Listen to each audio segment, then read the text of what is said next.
There are moments in the NFL that don't make the highlight reel, but somehow say more than any touchdown ever could. Jalen Ramsey didn't call a press conference, he didn't fire off a tweet that broke the internet, or drop a cryptic comment during a post-game interview. He did something far more deliberate. He got in his car, drove to the home of Coach Prime himself, walked through that front door, and stood face-to-face with Shedeur Sanders to personally celebrate a milestone that had nothing to do with yards gained or games won. That's the moment we need to talk about.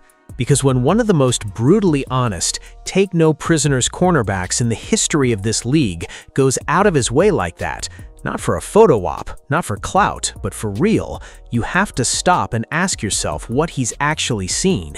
This isn't about a friendly visit. This is about a pattern. A quiet, consistent, undeniable pattern of elite players putting their credibility on the line for a quarterback who hasn't even hit his ceiling yet. And once you see the full picture, it's hard to look away. Most people in the NFL world celebrate milestones from a distance, a like on Instagram, maybe a comment, maybe a quick mention during a media availability. That's the standard. That's how it works at the professional level when schedules are packed and everyone is managing their own brand, their own training, their own business, which is exactly why what Jalen Ramsey did hit differently.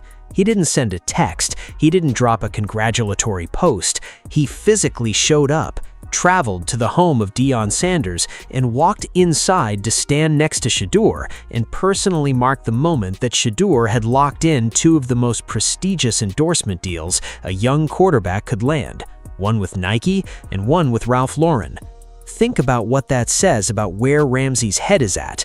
This is a man who has built an entire career on being direct. He doesn't sugarcoat. He doesn't perform for the cameras when there's nothing real behind it. His entire reputation is built on the fact that when Jalen Ramsey says something, he means it. So when he clears his schedule and makes the physical effort to show up at someone's door to honor a business milestone, that's not casual. That's intentional. That's a statement. What the cameras caught inside that house was just as telling as the visit itself. Shedeur Sanders was there, but he mostly stayed out of it. Coach Prime, a man who has never once struggled to dominate the energy in any room he walks into, stepped back and let the moment belong to his son and to Ramsey. There was laughter, there was a genuine ease between two men who have battled on the field and come out on the other side with something deeper than rivalry. And sitting right at the center of all of it was Shedeur, being celebrated not for a touchdown or a game-winning drive, but for building something that extends far beyond the field. That detail matters more than people realize. But the visit wasn't only about the Nike deal or the Ralph Lauren contract, because while they were together, the conversation drifted back to the field, specifically to a moment from last season when Jalen Ramsey stopped Shedeur short on a run and kept him out of the end zone. Most defensive players who make that kind of stop want to own it completely. They want the credit, the clip, the rep that comes with it. Ramsey is different. When the two of them revisited that play inside Coach Prime's house, Jalen Ramsey did something that almost no defensive star would ever do. He used his own highlight tackle to compliment the man he brought down. He told Shedeur that he actually held back on that hit, that he could have gone in harder, wrapped him up more aggressively. But here's the thing, he explained that he made that choice deliberately because going in too hard would have given Shedeur the angle he needed to break away for an even bigger gain. Read that again slowly. Ramsey is saying that even while he was making the stop, his brain was processing how dangerous Shedeur's elusiveness was. He was defending against the threat of what Shedeur could do, not just reacting to what Shedeur was doing. That level of respect doesn't come cheap. That's a defensive player admitting in real time that he had to think 2 steps ahead just to contain someone. Shedeur took it well. He acknowledged that Ramsey had gotten the better of him on that play, but Ramsey wasn't letting him carry that.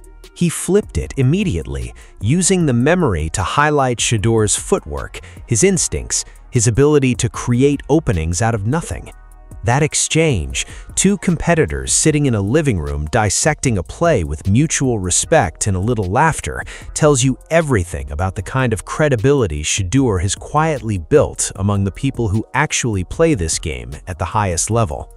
It's one thing for analysts and commentators to talk up a young quarterback. It's something else entirely when a cornerback with Ramsey's track record looks you in the eyes and says you gave him problems. But this respect didn't start with that living room visit. It goes back further, all the way back to a regular season game between the Browns and Ramsey's team that most people probably remember for the wrong reasons, because the story that was really being told that day wasn't about the final score. It was about what Ramsey did before, during, and after that game that revealed exactly how he felt about Shedeur Sanders. Here's the thing that makes this even striking. Shedeur wasn't even the starter that day. He was standing on the sideline in street clothes, watching Dillon Gabriel take the snaps. Ramsey didn't care.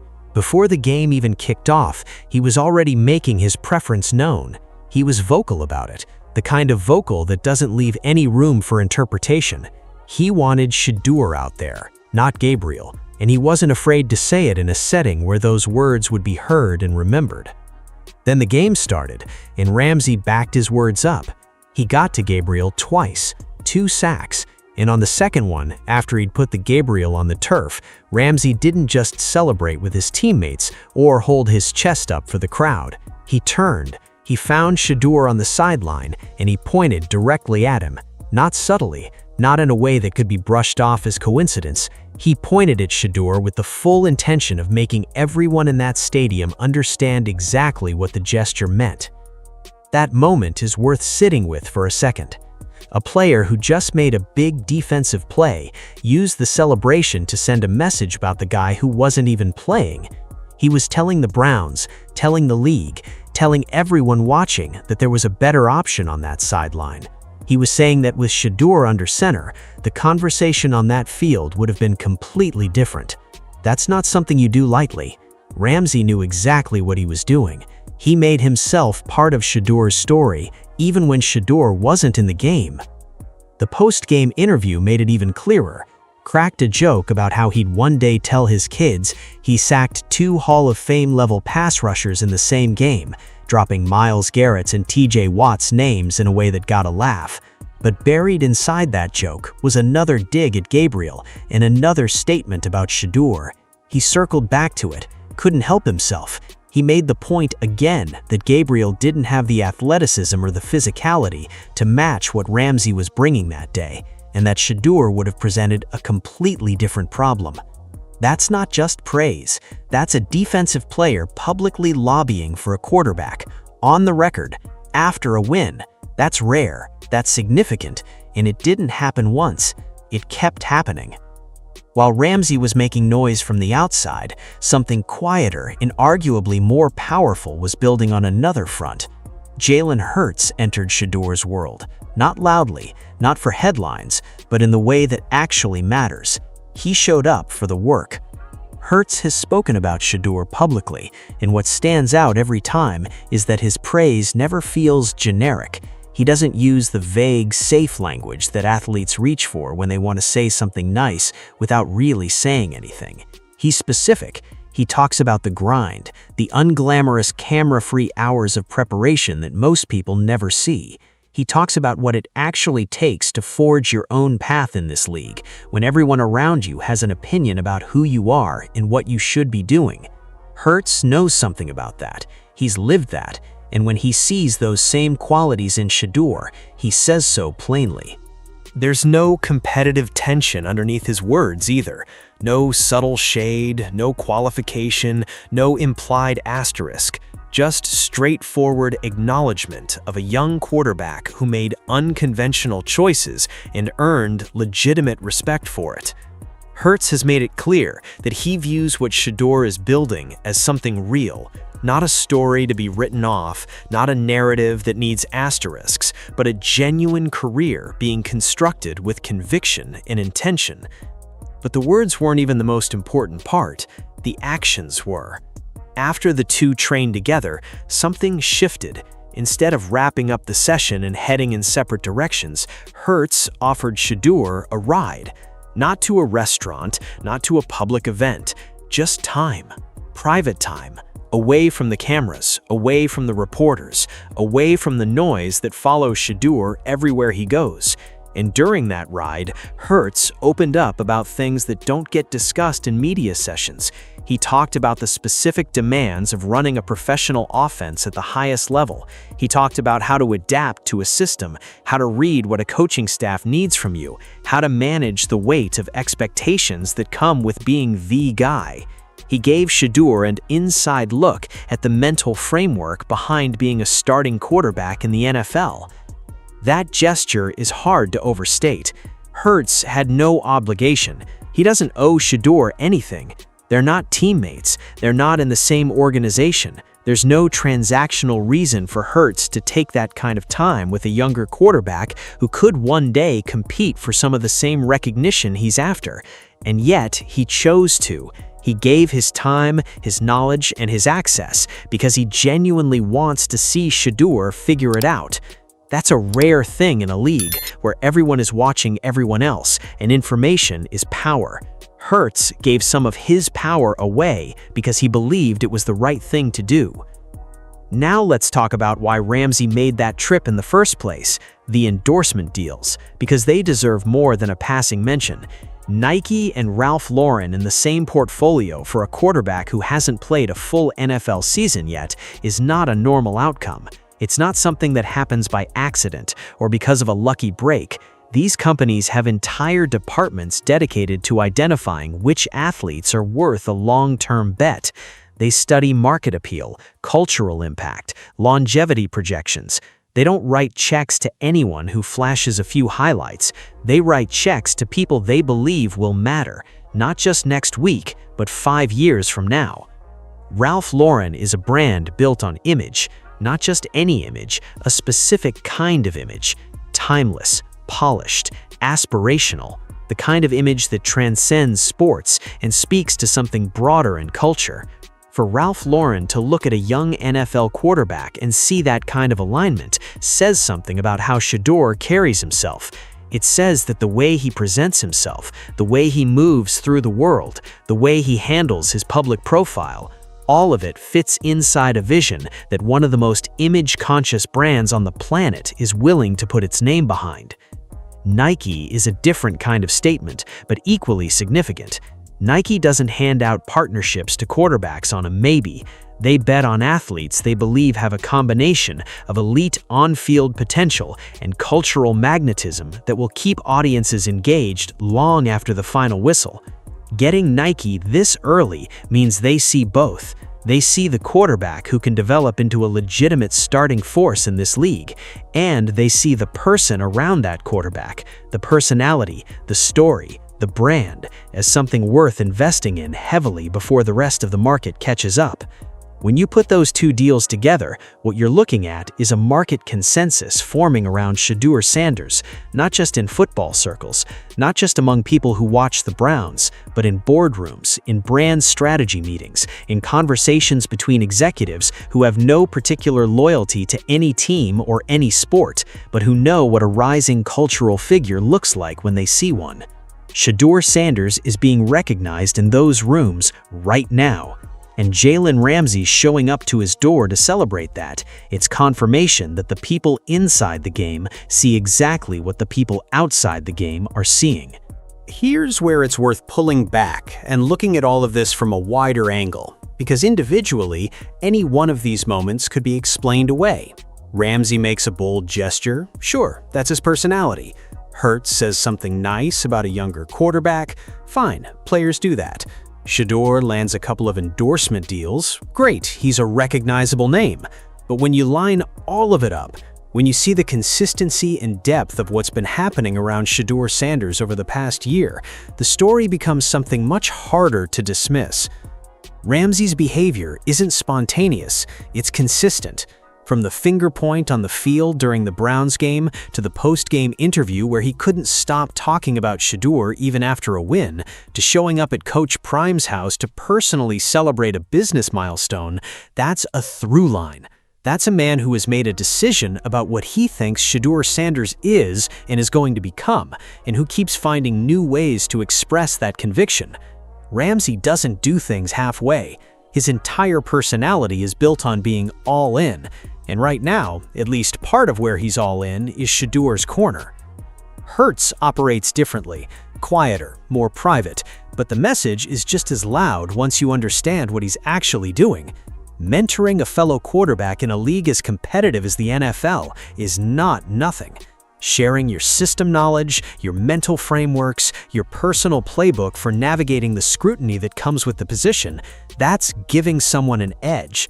That's the kind of assistance that money can't buy, because it only comes from someone who's been through it themselves and genuinely wants to pass it on. Hurts doesn't do that for just anyone. The fact that he's doing it for Shedeur tells you something important about how he evaluates what Shedeur is. And then there's the business angle. Nike and Ralph Lauren aren't just brands, they're cultural signals. They're indicators of where the broader conversation is going. When those two logos are attached to a quarterback's name before he's even established as a long-term starter, it means the market is ahead of the narrative. The brands have already made a decision. They've already run the calculations and concluded that Shedeur Sanders is worth the bet.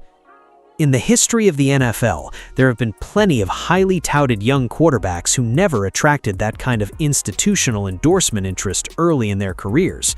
The ones who did, you know most of their names by heart. What makes all of this particularly fascinating is what it suggests about timing. These things are happening now, not after Shedeur has a breakout season, not after he's led a playoff run or thrown for 30 touchdowns. Right now, before the proof of concept on the field is fully established. The people who know this game best, the elite cornerback who studies every quarterback he'll ever face, the Super Bowl caliber signal caller who understands what it takes from the inside, are already treating Shedeur like the conclusion is foregone, like they've already seen enough to know how this story ends. That kind of early buy-in from credible sources is rare, and it almost always means something. There's a version of Shedeur's story that gets told in a narrow way. Son of a legend, spotlight from day one, questions about whether the hype is earned or inherited. That version exists, it gets clicks, but it's increasingly hard to sustain when the evidence keeps pointing in the other direction. Because the hype around Shedeur Sanders isn't coming from fans who don't know football. It's not coming from media personalities chasing a storyline. It's coming from Jalen Ramsey, who built his career on being impossibly hard on quarterbacks. It's coming from Jalen Hurts, who knows what it actually takes to survive and thrive at the position. It's coming from Nike and Ralph Lauren, who have entire teams dedicated to not getting these calls wrong. When the most skeptical voices in a room start sounding like believers, something has shifted. Ramsey is not someone who hands out compliments as a courtesy. His public record on quarterbacks is long and unambiguous. He has clowned plenty of them, dismissed others, and been unapologetically critical when he thought criticism was warranted. The fact that Shedeur Sanders has turned Ramsey into a vocal, consistent, action-taking supporter is not a small thing. It's genuinely remarkable for anyone who understands Ramsey's history of blunt honesty. And the Hurts dimension adds a layer that goes beyond admiration. Hurts is doing the work of a mentor. He's investing real time and real knowledge into Shedeur's development. He's not watching from a distance and wishing him well. He's in the room, in the car, on the field, putting his experience directly into Shedeur's hands. That kind of investment suggests Hurts sees a long runway. It suggests he believes Shedeur is the kind of player and person worth investing in for the long haul, someone whose career arc is going to justify the time Hurts is putting in right now. Put it all together, and the picture becomes unusually clear for someone this early in their professional journey. Shedeur Sanders is being treated by some of the most credible people in the NFL as if the question isn't whether he'll make it, it's how far he'll go when he does. The NFL is a league that moves fast and forgets faster. Players come and go, narratives rise and collapse, and the spotlight shifts from week to week in ways that can make any career look uncertain. But there's another kind of momentum, slower, quieter, more durable, that builds around certain players before the public fully recognizes it. It doesn't show up on the stat sheet. It doesn't announce itself with a press release. It shows up in the choices that other people make, the veterans who go out of their way, the legends who open up, the brands that write the check before the proof is undeniable. That's what's happening around Shedeur Sanders right now. Jalen Ramsey didn't have to drive to that house. Jalen Hurts didn't have to extend that ride. Nike and Ralph Lauren didn't have to move this early, but they all did. And in a league where nothing is given and credibility is the hardest currency to earn, that kind of collective investment from people who have nothing to gain from being wrong is about as close to a statement of belief as you're going to get. The touchdowns and the stats and the wins, those will come, and they'll be measured and debated and analyzed in real time. But what's already here, already built, already showing up in the actions of people who know exactly what they're doing, that's the foundation. And foundations like this one don't just appear for ordinary players. Whatever Shedeur Sanders is building, on the field, off it, in boardrooms and locker rooms and living rooms, it's clearly already big enough that the league's sharpest minds want to be part of it before everyone else catches on. The question worth asking now isn't whether Shedeur has what it takes, it's whether the rest of the world is paying attention closely enough to see what the people already around him already know.